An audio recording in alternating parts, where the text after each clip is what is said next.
माता सबरी की कथा। बात भगवान श्री राम के जन्म से पहले की है, जब भील आदिवासी कबीले के मुखिया अज के घर दो बेटियां पैदा हुई थी।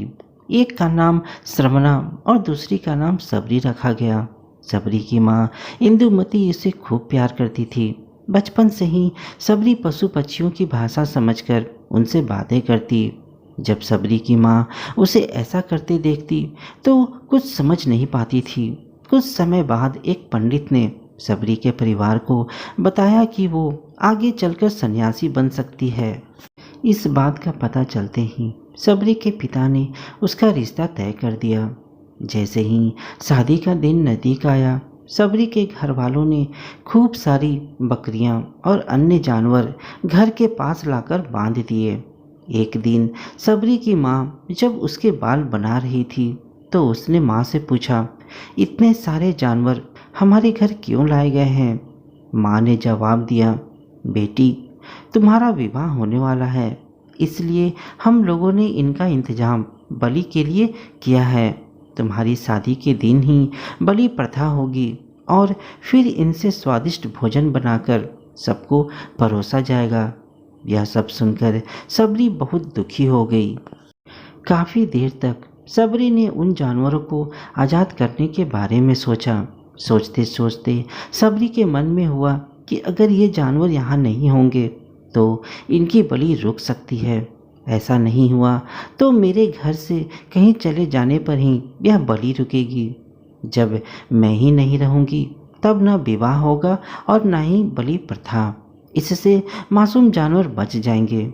इसी सोच के साथ जानवरों की रखी गई जगह पर सबरी पहुंची। उसने सोचा कि उन्हें खोल देती हूँ, लेकिन वो ऐसा नहीं कर पाई। उसके बाद सबरी जंगल की तरफ भागने लगी। भागते भागते सबरी ऋषि मुख पर्वत पहुंच गई। वहाँ करीब 10,000 ऋषि रहा करते थे। सबरी को लगा कि वो भी इसी जंगल में किसी तरह ऋषि मुनियों की सेवा करके अपना जीवन जी लेगी। वो चुपचाप उसी जंगल में एक हिस्से में किसी तरह से रहने लगी। सबरी रोजाना ऋषि मुनियों की झोपड़ी में आगे झाड़ू लगाती और हवन के लिए लकड़ियां भी लाकर रख देती। ऋषि मुनियों को समझ नहीं आ रहा था कि जंगल में उनके काम अपने आप कैसे हो रहे हैं। एक दिन सबरी को किसी ऋषि ने देख लिया। उसे देखते ही उसका परिचय पूछा। जैसे ही सबरी ने बताया कि वो भील आदिवासी परिवार से संबंध रखती है तो उसे ऋषियों ने खूब डांट लगाई। सबरी को इस बात का बिल्कुल भी पता नहीं था कि उसकी जाति छोटी है और उसे ऋषियों द्वारा जाति की वजह अपमान सहना पड़ेगा।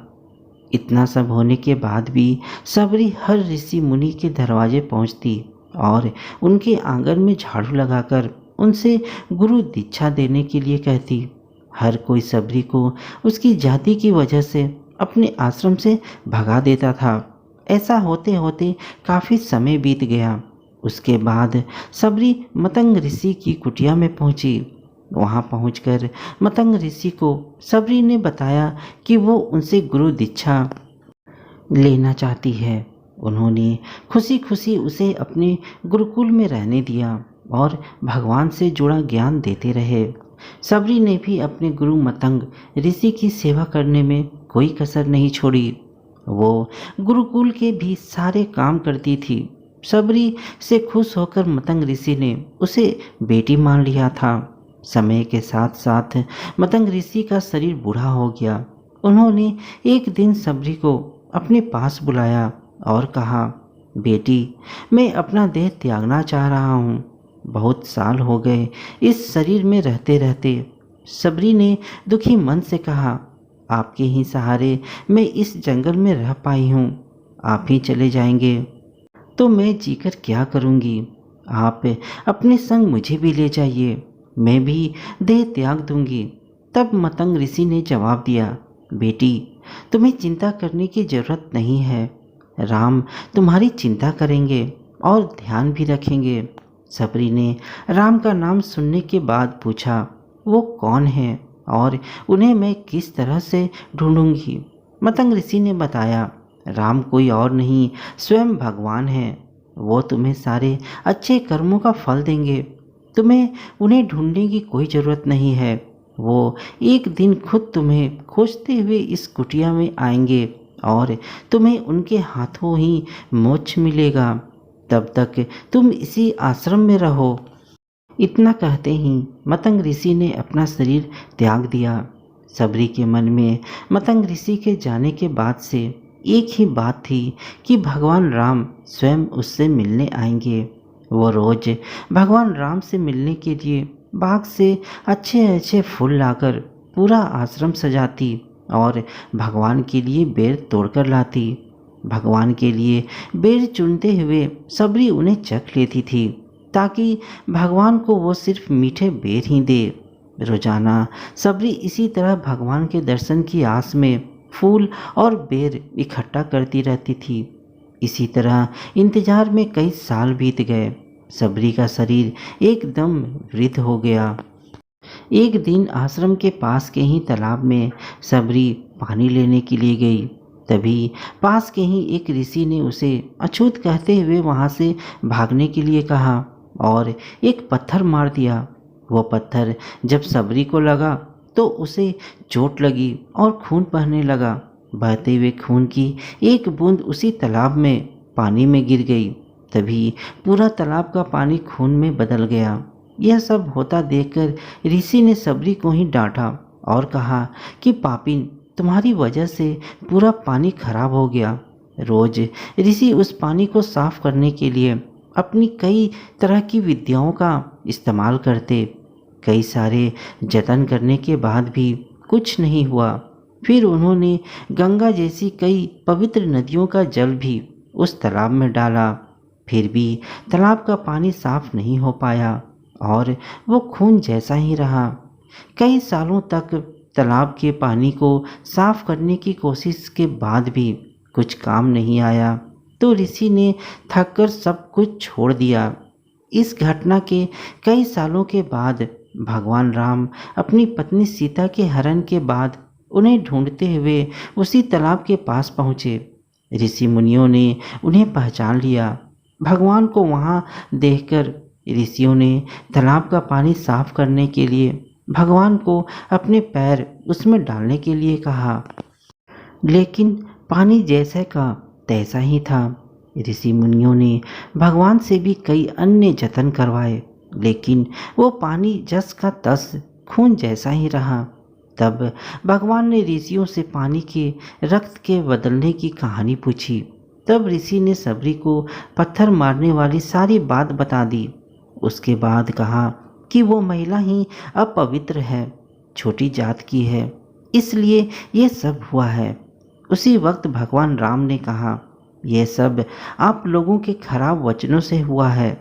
सबरी को इस तरह के शब्द बोलकर आप लोगों ने उसे नहीं बल्कि मेरे दिल को घायल किया है।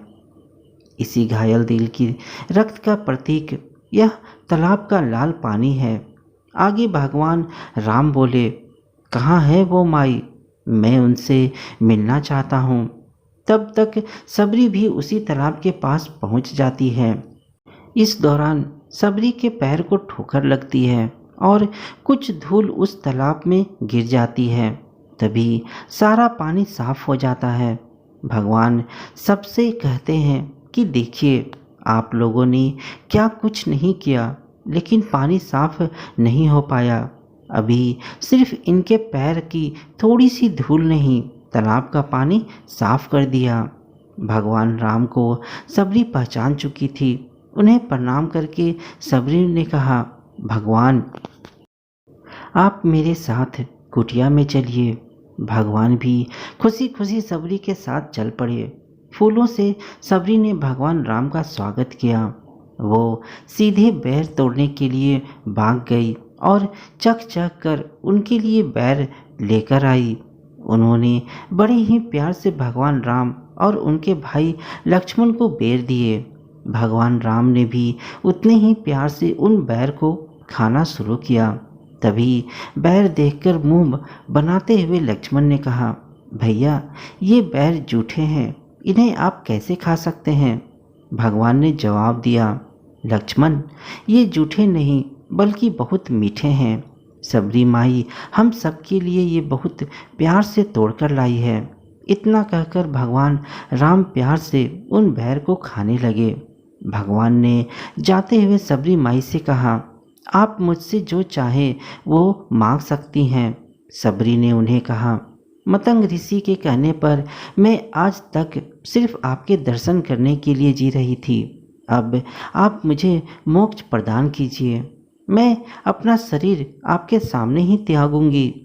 उसी वक्त सबरी ने अपना शरीर त्याग दिया। भगवान राम ने अपने हाथों से उनका अंतिम संस्कार किया और सीता माँ की खोज में आगे बढ़ गए। इस तरह से ऋषि मतंग की बात सच साबित हुई और सबरी को भगवान राम के दर्शन भी हुए। तभी से भगवान राम को सबरी के राम भी कहा जाने लगा। जी हाँ दोस्तों, अगर मन में सच्ची श्रद्धा हो तो भगवान के दर्शन जरूर होते हैं। दोस्तों, अगर आपको यह कहानी अच्छी लगी तो वीडियो को एक लाइक और चैनल को सब्सक्राइब करना ना भूलें। धन्यवाद।